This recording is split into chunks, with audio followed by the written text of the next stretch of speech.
Alright, yeah, welcome back to some more Magic Arena, and today we're going into the Magic's latest gold sync, that is Historic Artisan. Bring a historic deck consisting of only commons and uncommons. The following cards are banned in this event: Persistent Petitioners, Cauldron Familiar, Cavalcade, and Gates Ablaze, presumably because they're very powerful. Last time we played Gates without Gates Ablaze, and we did just fine, because you just use the Angel to gain 1,000,000 life instead, and it's almost as though it was a board wipe, but not quite. Today we're going to be playing a mono black control deck, but let's get into the reward structure, shall we? 500 gems or 2,500 gold. It's about 3 packs, essentially, in price, and you don't get much back from it if you don't like the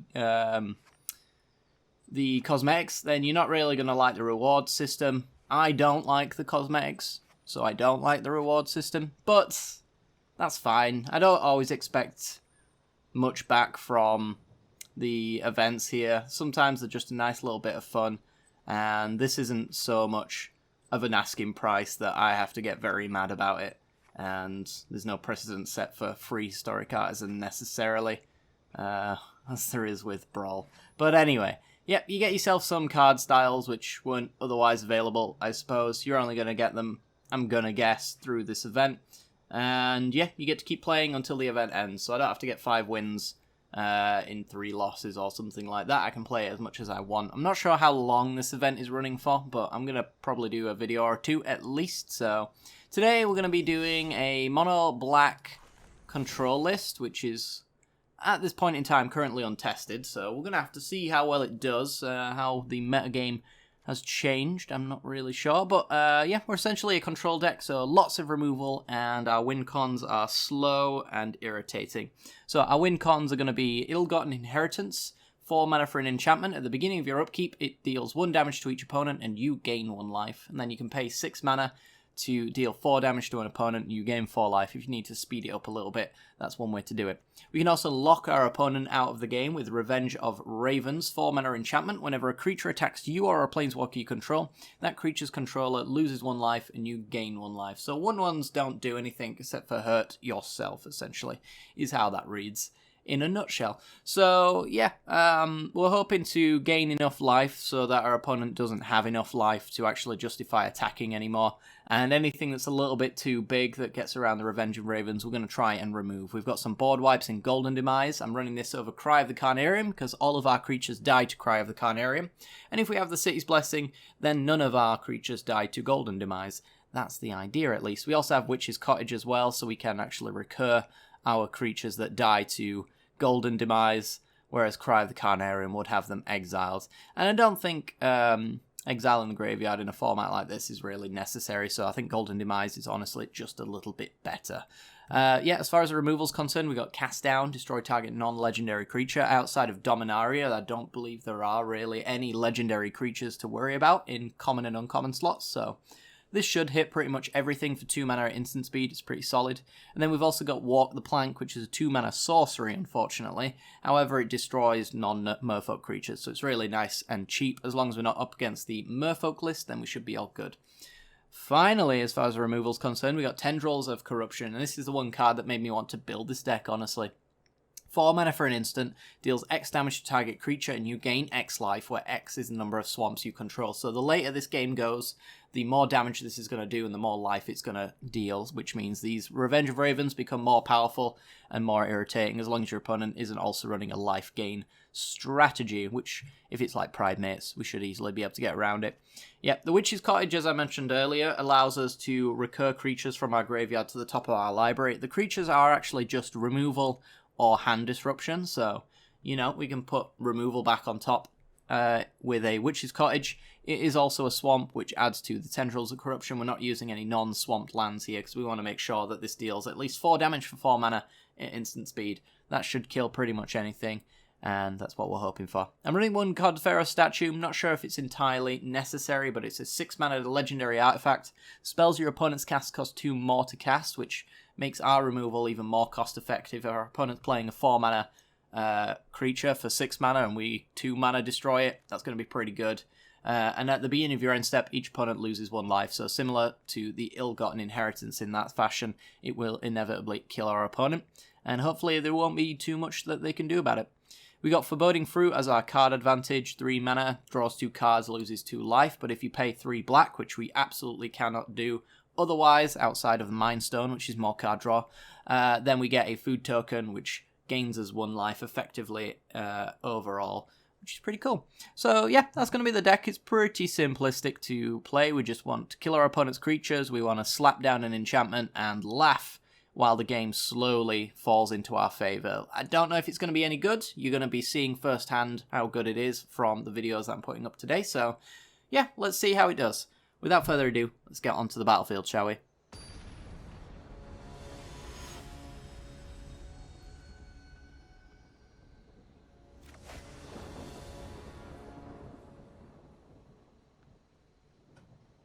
Sweet, we're in, and we got our win cons, we got a bit of removal. It's a little bit 4-drop heavy in all honesty, but I think I'm going to take it, and I see an interesting board state. Ooh. Gingerbread Lady! Basically the same asset, right? Just copied over. It's exactly the same asset, actually. Huh, interesting. Alright, well, let's play Swamp, let's let our opponent play. Is there anything else that can be interacted with? You haven't really done interactive board states in a long time. Oh, I like that there's snowflakes when you click over here. And I'm assuming down here. Alright, looks like we might be up against a Pridemate deck. Let's find out for sure, shall we? Because I don't really need to kill this Heedless Hawk just yet. So, raise the alarm, and there's Njani's Pridemate. It looks like just mono white, to be honest. Let's get that raise the alarm. Shouldn't really have to block Kitesail Freebooter on anything of note for a long time. And, yep, that's dead. So, free damage, and we were going to kill that anyway on our turn, so it makes no difference to me. There we go. Walk the plank. No Merfolk to be seen here, and our opponent's had enough. God tier deck. That's all I'll say. Let's go for another one, I suppose.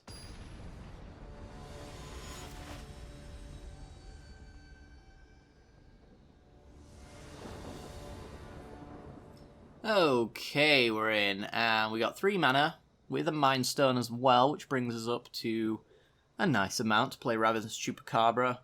I'm probably just going to throw the Witch's Cottage down first as a tap land, because it's likely to be a tap land later anyway. So we'll just get it out of the way there, and see what our opponent's up to.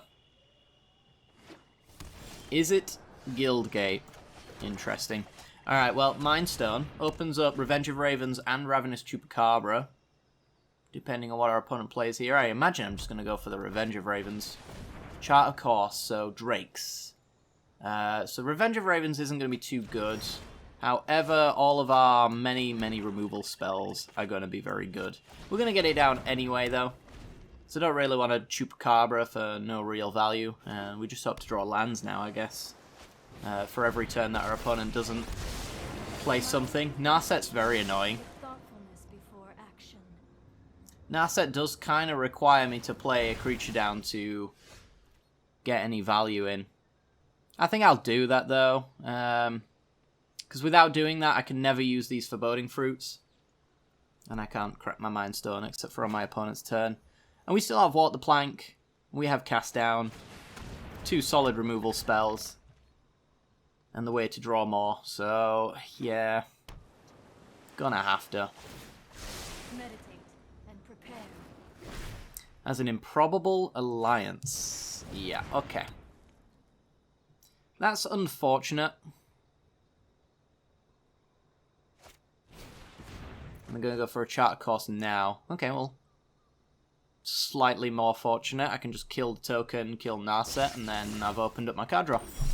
I thought they were going to go with the Thrill of Possibility, which kind of forced me to use my instant speed stuff instead, but yeah, just walk the plank, kill Narset, draw 2 cards, I guess, is the plan. We miss out on getting a food token, but I don't think it really matters at this stage. Just get it done. Draw 2. Godfarer's statue is going to be very good. If their plan is to draw loads of cards to make 1/1s, making their cards like 4 mana minimum is going to be very good. So we take a little bit of a hit here in order to get the statue down, but I don't think there's much they can do about it unless they're running disperse-based effects, which I'm happy to find out. So the Thrill of Possibility is a 4 mana draw 2. Chemist's Insight is a 6 mana draw 2. Discard a card at this point. So I'm liking where we're at. Flame Sweep, sure. Fine by me. You take 1, so I take 3 effectively. Kite Sail Freebooter. I think that's fine. It's a very good fairy blocker, and then we'll just cast down the Crackling Drake before they have like Dive Down or something like that to protect them. Let's see what they're working with. Quench, Flame Sweep. Is it for creature else? Probably take the Flame Sweep since it kills Freebooter. Take out Crackling Drake, and we got blockers for their 1/1s. If we weren't planning on using them, take 1 damage opponent. Yeah, I dare say that they've got no way of actually pumping these 1/1s, so they're basically 0/0s as far as I'm concerned. They'll never deal damage to us, and they'll only deal damage to our opponent, turning their deck against them. Other than that, they're just drawing cards to make those, and Crackling Drake's really the only thing I can see being a thing. Is Enigma Drake? That was reprinted in M19, right? Something like that. So they've got Crackling Drake, Enigma Drake, and that's probably about it as far as threats are concerned. And all I have to do is draw 1 every time they draw 1. And easy enough. So, yep, easy game, 2-0. I'm liking this deck so far.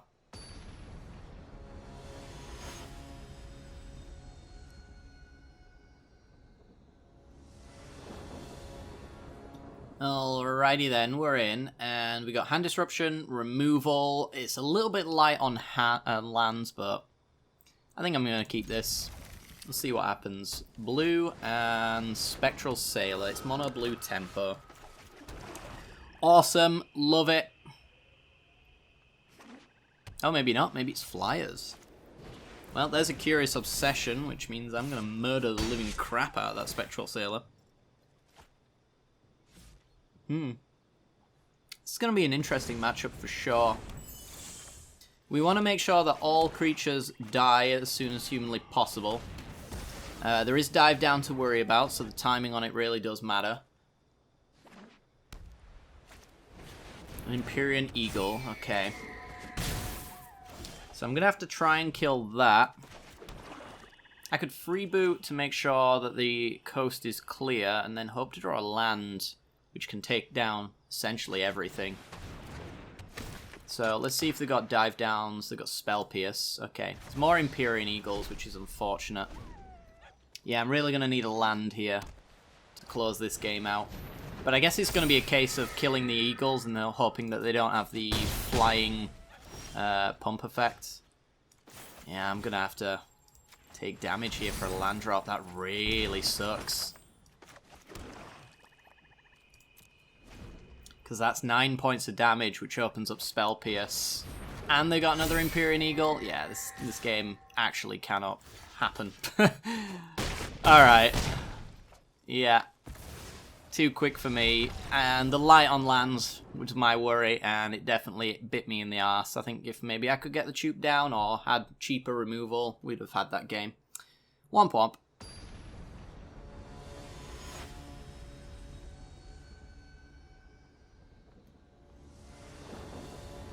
Okay, we're in, and yeah, this is good. It's got cheap removal, it's got ramp, it's basically got 3 lands in it. So, just no merfolk. Some sort of affinity style deck, I guess. +1/+0 as long as you control an artifact. So maybe Ginger Brutes are gonna come down, and yeah, Gearsmith's gonna get a little bit of pumpage.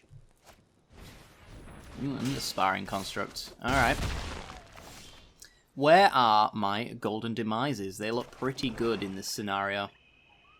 So do I go with the Mind Stone for the more mana? It does allow me to do Freebooter plus removal next turn. I think that's fine. You take 4 for doing it though, as opposed to 2. Yeah, I think I'll get rid of this Prodigy. Let's get it out of the way. Talked myself out of it, really. Tranquil Cove, okay. And Flutterfox has flying, as long as they have an artifact. Cool. Yeah, this is gonna, I think, come down to us drawing Tendrils of Corruption and having a well-timed hit. I don't know if this is actually going to do anything, but it does stop the 1/1s at least and taxes their Ginger Brute. Short Sword. Alright, we got something. So we can block the Sparring Construct, which actually gets a counter when it dies, and then they can put a counter wherever they want, and I'll just kill whatever it is that they put that counter on. Skilled Animator. Sparring Construct becomes a 5/5. I think I would have kept the Ginger Brute, as I mentioned earlier, because the death on the construct matters. But now I kind of get a pseudo 2-for-1 here, because I get to just pass the turn and cast down the Animator, blocking the 1/1 construct. You can pay for Spell Pierce. Basically, they just need a proper counter spell. So they get me for combat. Sure, I'm going to kill the Animator anyway. It's dead regardless. If they were going to make this attack, they should have just got in with the Animator regardless. Alright, so we block here.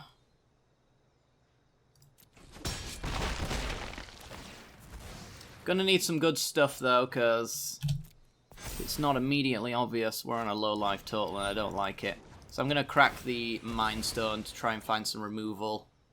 Something to slow this game down. There we go, that's the stuff. Alright. That'll do just fine. Kill everything. Spell Pierce paid for. Should have got him for 1. This is true. Ornithopter, Short Sword. Dealing with a 1/1, 5-turn clock. We have Cast Down. I can afford to take 1 in order to get Godfarer's statue down. To make everything effectively cost their entire turn. 1 drops cost 3 mana now. Ill-Gotten Inheritance. Well, that counters the Ornithopter. So I might go with that. We also get to hold up and cast down as well. So we'll deal with that at another time. We could play around Spell Pierce by not killing the Ornithopter here. It's really not going to do too much. I don't expect anything coming out of our opponent here that I can't react to. A Foreboding Fruit. I think I do this mostly because I'm hoping I'll draw a land. I can crack the food to gain life anyway, so I'm effectively netting 1 life. And a Tendrils kind of wins me the game on the spot. We've got Freebooter in there for the Witch's Cottage. Yeah. Alright, they take 1. So we can crack the food, go up to 5. I'll do it now. No surprises. Flutterfox, which we'll kill because it does not work on our timing. We'll do it on our turn. Actually, no, because we got the statue. Spell Pierce costs 3 mana. Yeah, we've got this locked down now. We can't lose. Alright, so Ravenous Chupacabra. Kill Ornithopter. Because we can. I think I'll go for Budding Fruit here. Draw some cards. Play a Swamp. Ping our opponent. There's Ornithopter, which is going to die. Yeah, I need to remember that there's a 2-mana tax on literally everything that they do here, so... Revenge of Ravens, very good. And we'll kill Ornithopter just to get in the 2 extra damage. Play the Witch's Cottage just to get a extra creature on board for threatening. Speed this game up a little bit, even though we don't really need to. Most of their stuff was 1/1s, and 1 Revenge of Ravens is enough to lock that out. Arcanist Owl, though. It's very annoying. Anything that they grab here that's not a creature, though, goes straight underneath the freebooter. But we do need to answer the owl, for sure, because it's going to be a 4/4. Might force us to crack our inheritance, which would be less than ideal. So I'm actually regretting putting the freebooter under there, but now we get their Curious Obsession from them. So it's not so bad. Yoink. Alright, pass the turn. If they attack, we attack. And that doesn't leave them with much time at all. So they get a 4/4. Basically a 3/3 with Revenge of Ravens. They're taking 3 a turn. We get another 3 damage attacking every time they attack, so they can't really afford to. Golden Demise, not great, but we do have the City's Blessing, so it's one-sided.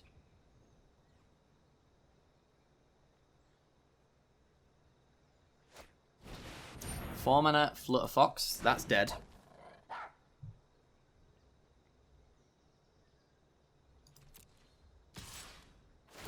Alright, they take 1. We take effectively 3. And nice. Playing around the Golden Demise. Good call. Revenge of Ravens. So actually we win right now, don't we? Because I've actually paid 1 extra. We miss lethal. It's fine. Don't worry about it. Yeah, we could have attacked in, dealt 1 damage, took him to 4, activate the inheritance, there's your other 4. But, yeah, we got him anyway. They didn't even take their turn. Good stuff.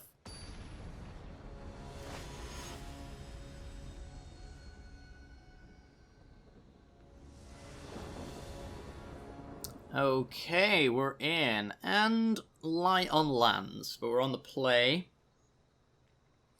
We have decent removal all the way up the curve as long as we hit lands. Ugh, that's a risky one. We lost for taking a light land hand. Are we going to do it again? I think we are. I think we are. Cool sleeves from our opponent. I don't have to buy them because other people are doing it for me. Alright, we draw our 3rd land, we win. This hand's too good not to win. We'll see. Spectral Sailor. Cast down. If it's mono blue tempo, I want to murder everything immediately. I want to force them into playing stuff. It's going to be flyers, okay. And an Ornithopter. Which I can Plague Crafter. I might do that. I don't want them using Curious Obsession.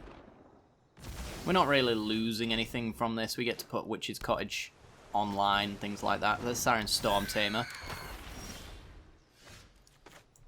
This is a Merfolk, isn't it? No, it's a Siren. Okay.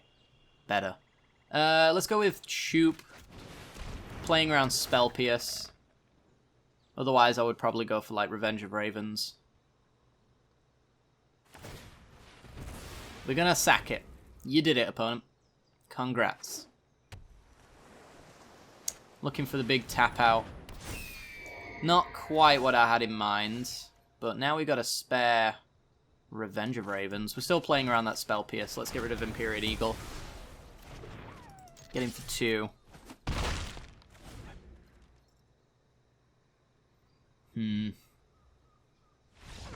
Yeah, we got him that time. I think too many creatures were lost there. They've probably got pump spells and Curious Obsessions with nothing to target, so it's basically our game from that point forward. We just play lands, pass the turn, play lands, pass the turn, tendrils things, gain too much life, and win the game that way. Alright, that's a better Flyers matchup for sure.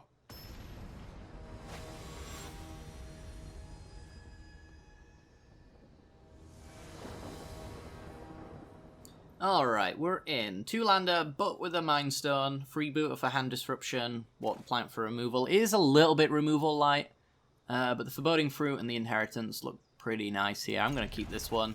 See what we're up against. Green and Arboreal Grazer. Okay, so some sort of ramp shenanigans. Gruul, you say?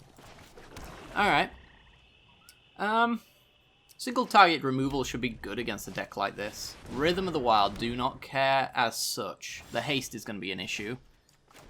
It makes our water planks look a lot worse. I think I'm going for the freeboot. I just want to know what's in that hand of theirs. Lava Coil. Can't be blocked by creature tokens. Makes a big boy. These guys are fine to die. We want to keep a nice life total on us, so finding Tendrils of Corruption is going to be really useful. As it stands, though, controlling the board should be relatively easy, hopefully.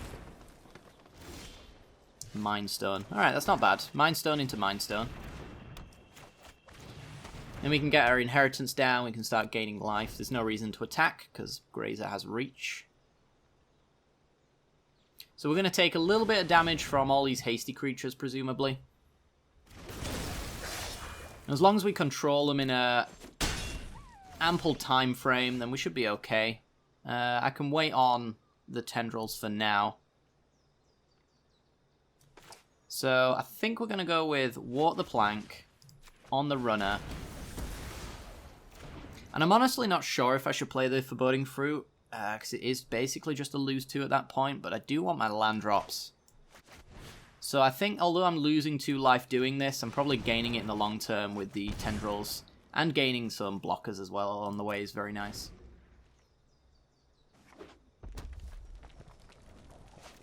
Okay, so another runner. Take another 3.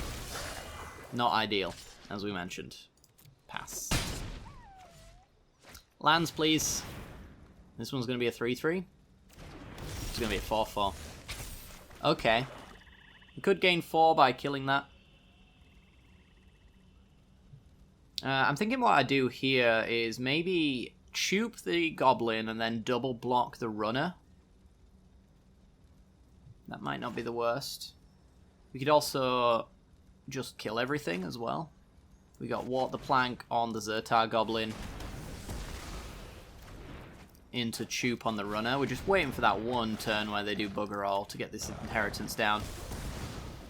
Really, this is a Revenge of Ravens matchup, so it's annoying that we haven't found one yet. But now we got a 4 mana, gain 4, instant speed, and a cast down as well. It's very nice. I don't know why it wants to leave all colourless open, but I'm not going to allow you to do such things to me. Alright, now we get to attack in. It's 1 damage. But we have the instant speed removal, so we're not taking any damage here, no matter what they play. Lava Coil to get Lava Coil. Okay. That's a fine turn. Yep. Leave the cast down for the Beanstalk Giant, because they are pretty close to it. 7 mana, and they are 1 land drop away from getting it. Nice. Land's fine, honestly. I might crack the Mind Stones for a little life gain as well. It's a tap. Not the Mind Stone for life gain. The Mind Stone for a bit of card draw. I mean, if I draw a swamp, it's life gain, so, you know. There you go. Look at that. I'll keep 1 around for now. Just until I decide what I want to do with it. There's nothing in there for the Witch's Cottage. We will hold it for now, though. So we're now dealing 6 damage on our Tendrils, which right now is not enough to kill Beanstalk Giant. Let's see if they go for the haste. They do. It's dead. Soon we'll be able to kill a Beanstalk Giant with the Tendrils and laugh as we do it maniacally. That's a draw. Alright. Ping you. Foreboding Fruit is also a very nice draw. Yeah, let's get down Revenge of Ravens. Play Witch's Cottage. We're not going to be able to defend ourselves with anything, so let's just get this out of the way. We know that Beanstalk Giant's not going to kill us, so let's gain 1 life off of a Foreboding Fruit. Opponent's got nothing. It's probably removal, if I had to guess. So let's pass. We can do 8 to a creature at the moment. Let's crack our food. Food serves no purpose except for to be eaten. There's nothing kinky about it. That's a draw. Alright, I think this officially means that we've won the game. So our opponent can play literally anything, and I'm pretty sure we can kill it. Gonna go for the Fertile Footsteps. Alright. That makes it a 10-10. I mean, that's a lot of damage. We can only deal 9 right now, so I'm gonna take this. Go to 9. I'll Chupe it instead, which gives me a blocker. It might open up that removal that we said they had earlier, but...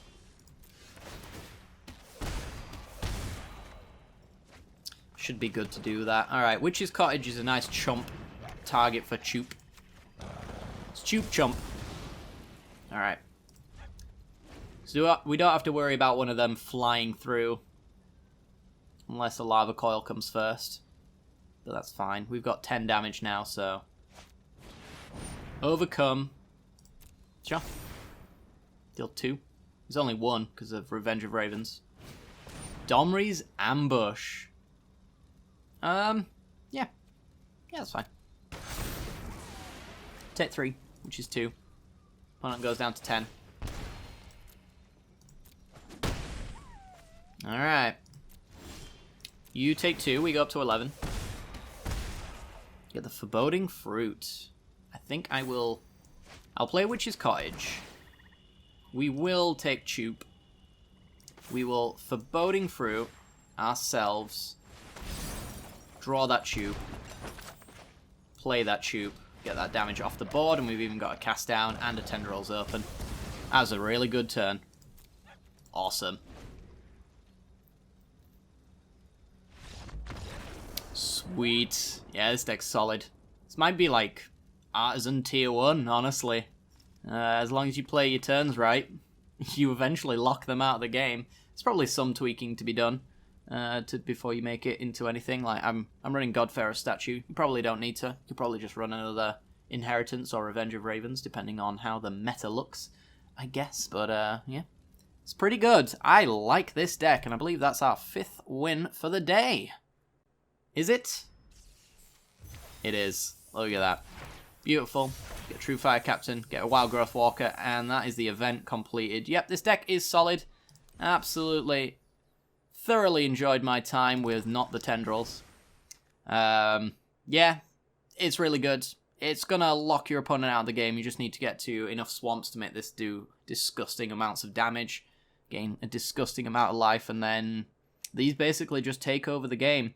Godfarer's Statue did some fun stuff for sure. As I mentioned, not sure if you want to just run one of these instead. I mean, it's certainly more cost effective to do so. The tax might not be relevant since most of your opponents are going to be playing off the top of their deck in the late game anyway. Really enjoyed the Foreboding Fruit, and the card advantage was nice. Most people run Dust Legion Zealot instead, because it's a 1/1 you can get a damage in with. Probably do the same with Foul Minite in the similar sense. But honestly, I don't think you need to. I think any creature that you play is just going to be fine as removal. Kite Sails did okay. They're nice disruption in the early game to make sure that your removal spells get in, versus like the blue Tempo decks that might be running counter magic and protection spells. So you get to remove that from their hand and then kill their stuff. We didn't come up against any Merfolk whatsoever. There is an argument to believe that you should be coming up against them at some point, since type equals Merfolk. Even their lords are not multicoloured. You got your Mistbinders, which are uncommons. So yeah, there's a lot of decent Merfolk in the common and uncommon slots that you do technically have to worry about.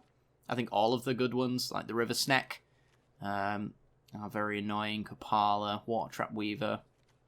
There's some really good stuff in here, for sure. So, you know, you're going to have 4 blank cards against this kind of matchup. Cumena Speaker is also there as well.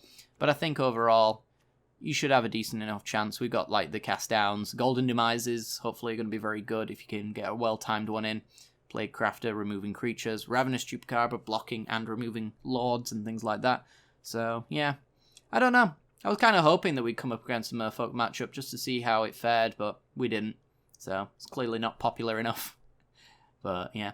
Hope you guys enjoyed this one. If you did, make sure to hit that like button, subscribe. Let me know what you are playing in the Artisan event down below. I'm interested to see. I'm probably coming back for another video with this series as well, because I do kind of enjoy Artisan a lot more than Pauper anyway. There's a lot more options than in Pauper. Pauper just seems like a slog of a game, I say, as I'm dealing 1 damage to my opponent turn by turn. But yeah, make sure to hit the like button, subscribe, all that jazz, and without further ado, I'm going to end it off here. Take care, guys.